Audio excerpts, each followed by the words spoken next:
যখনই কোনো মানুষ রিলেশনের মধ্যে আসে সেই মানুষটা কিন্তু ব্রেকআপ করে নেবার জন্য সম্পর্কের মধ্যে আসে না। প্রত্যেকটা মানুষের চিন্তা ভাবনা কিন্তু এরকমই থাকে যে সে যেই মানুষটাকে ভালোবেসেছে, যার সঙ্গে সে সম্পর্ক তৈরি করেছে, তার সঙ্গে সে ফিউচার কাটাতে চায়।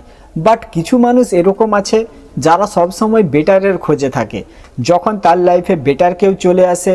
বা কিছু মানুষ এরকম আছে যারা কিছুদিন সম্পর্কে থাকার পরে সেই মানুষটা যখন তাকে অনেক বেশি ভালোবাসতে শুরু করে, যখন তার অনেক বেশি কেয়ার করে, তখন তার ভালোবাসা, তার কেয়ারিং তার কাছে বোর লাগে, তার কাছে বিরক্তকর বলে মনে হয়, আর তখন সে তার থেকে দূরত্ব বাড়িয়ে নেয়, তার সঙ্গে ব্রেকআপ করে নিতে চায়।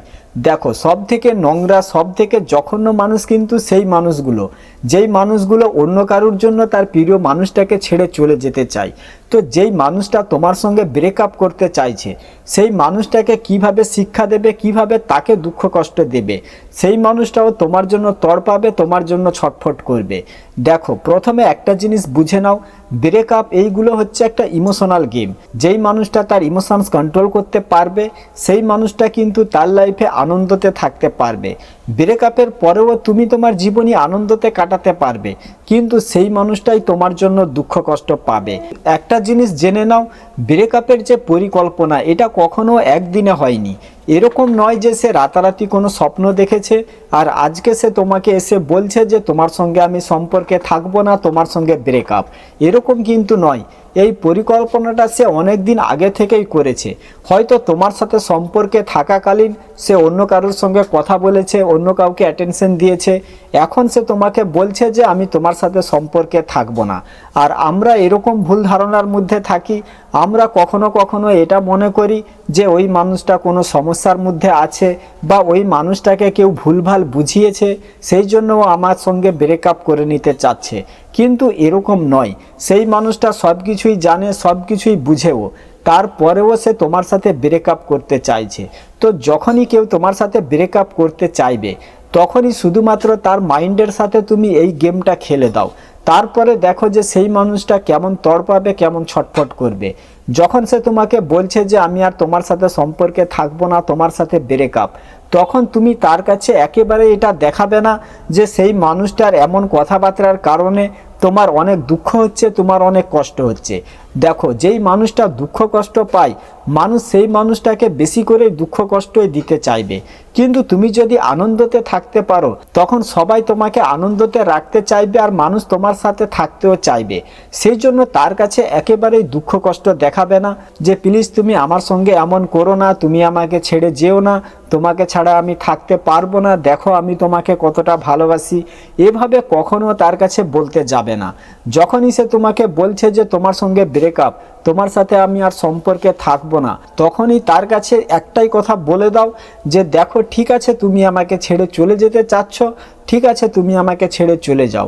এতদিন তুমি আমার সঙ্গে ছিলে, আমাকে অনেক ভালোবাসা দিয়েছো, আমার সঙ্গে অনেক ভালো ব্যবহার করেছো, এটা আমি সারা জীবন মনে রাখবো। তোমার সাথে সম্পর্কে থেকে আমি অনেক কিছু জিনিস শিখতেও পেরেছি। যদি তুমি আমার জীবনে না আসতে হয়তো আমি এইগুলো জিনিস শিখতেও পারতাম না। তো তুমি আমার জীবনে ছিলে এতদিন, তুমি আমাকে পছন্দ করতে, এখন তুমি আর আমাকে পছন্দ করছো না। হয়তো আমার মধ্যে কোনো দুর্বলতা আছে যেটার কারণে তুমি আমাকে ছেড়ে চলে যেতে চাচ্ছ। তো ঠিক আছে, তুমি আমাকে ছেড়ে চলে যাও। আমি কালকেও তোমাকে যতটা ভালোবাসতাম আজকেও আমি তোমাকে ততটাই ভালোবাসি। যদি কখনো তোমার আমার কথা মনে পড়ে তুমি আমাকে মনে করবে। এই কথাটা বলেই তার কাছ থেকে দূরে সরে যাও, তার থেকে দূরত্ব বাড়িয়ে নাও। তারপরে দেখো সেই মানুষটা কেমন তড়পাবে। যখনই তুমি এই গেমটা তার মাইন্ডের সঙ্গে খেলে দেবে, যদি সেই মানুষটা তোমাকে ছেড়ে অন্য কারোর কথা চিন্তা ভাবনাও করে থাকে, অন্য কারোর সঙ্গে যদি রিলেশনও তৈরি করার কথা ভেবেও থাকে, তো সেই মানুষটার কথাও তার মন থেকে বাড়িয়ে যাবে। সেই মানুষটা তখন শুধুমাত্র তোমার চিন্তা ভাবনায় ডুবে থাকবে। কিন্তু তুমি যদি এই কাজটা না করে যদি তুমি এটা মনে করো যে আমি স্যাড পোস্ট করে দেব, স্যাড স্ট্যাটাস লাগাবো, স্টোরি লাগাবো, আর আমার এমন দুঃখ কষ্ট দেখে ওই মানুষটা আমার জীবনে ফিরে আসবে বা আমার জীবনে থেকে যাবে, তো এরকম কখনো হবে না। সেই মানুষটা তখন ডেফিনেটলি তোমাকে ছেড়ে চলে যাবে। সেই জন্য তার মাইন্ডের সাথে এই গেমটা খেলো। যখন সে তোমাকে ছেড়ে যেতে চাইবে তখন তাকে যেতে দাও। এই কাজটা তুমি একবার করে দেখো, 2-4 দিন যদি নাও হয়, 1 সপ্তাহ 15 দিন 20 দিনের মধ্যে ডেফিনেটলি সেই মানুষটা তোমার সঙ্গে কথা বলতে আসবে। হয়তো সে তোমাকে এটাই বলবে যে ঠিক আছে আমরা আবার সম্পর্ক ঠিক করে নিচ্ছি, আগে যেভাবে আমরা ছিলাম আমরা আবার সেভাবেই থাকবো। আর এখানেই তুমি তাকে ইগনোর করে দাও, এখানেই সেই মানুষটার সঙ্গে তুমি গেম খেলো, এখানেই তুমি সেই মানুষটাকে না বলে দাও। কারণ দেখো, যেই মানুষটা তোমাকে একবার ছেড়ে চলে গেছে সেই মানুষটা দ্বিতীয়বারও তোমাকে ছেড়ে চলে যাবে। আর যখনই তুমি সেই মানুষটাকে ইগনোর করে দেবে তখন সেই মানুষটা পাগল হয়ে যাবে, সেই মানুষটা তখন ছটফট করবে। কারণ তুমি যেভাবে তাকে ভালোবাসতে, তুমি যেভাবে তার কেয়ার করতে, এইগুলো জিনিস পাওয়ার জন্য সেই মানুষটা ছটফট করবে। কিন্তু তখন আর সেই মানুষটা তোমার কাছ থেকে এইগুলো জিনিস পাবে না। আমি জানি অনেকেই না বলতে পারবে না, কারণ অনেকেই সেই মানুষটাকে মন থেকে ভালোবাসে। তো একটা জিনিস সবসময় মনে রাখো, সেই মানুষটা আজকে তোমাকে ছেড়ে চলে গেছে, এর মানে সেই মানুষটা কয়েকদিন পরে আবার তোমাকে ছেড়ে চলে যাবে।